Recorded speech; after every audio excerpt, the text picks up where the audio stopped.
Comprenons bien, nous dit le Rav,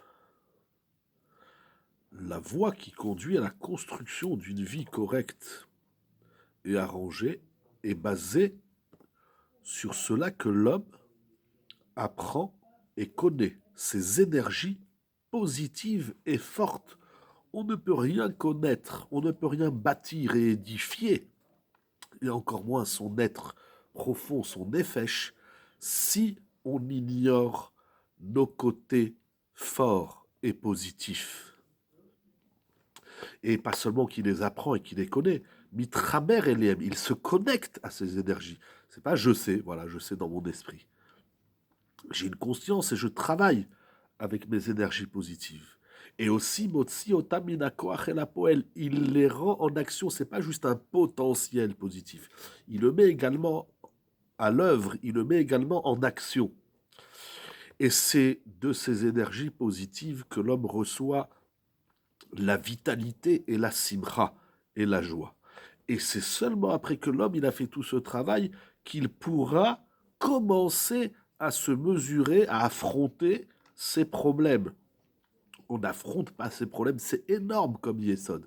Tant qu'on n'a pas découvert, mis en avant, en relief et en action nos énergies positives. Ainsi, lorsque l'homme arrivera au stade de trouver des solutions aux problèmes, son nefesh est déjà plus autonome, plus forte, plus stable et plus heureuse. Sans cela, on ne peut pas affronter et corriger et traiter les problèmes.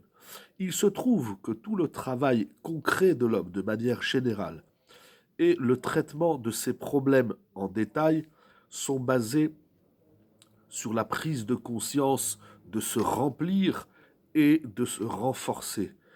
Il avance tout le long du chemin avec un sentiment positif et avec une grande énergie qui lui permettra de se mesurer, d'affronter la vie et les problèmes.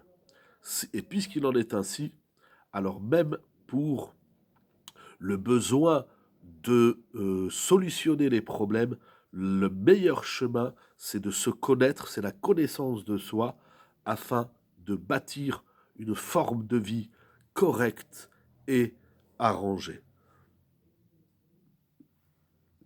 La connaissance de soi, nous l'avons vu précédemment, est un moyen de servir Hachem, et nous l'avons vu dans la première partie, et de réaliser ses mitzvot.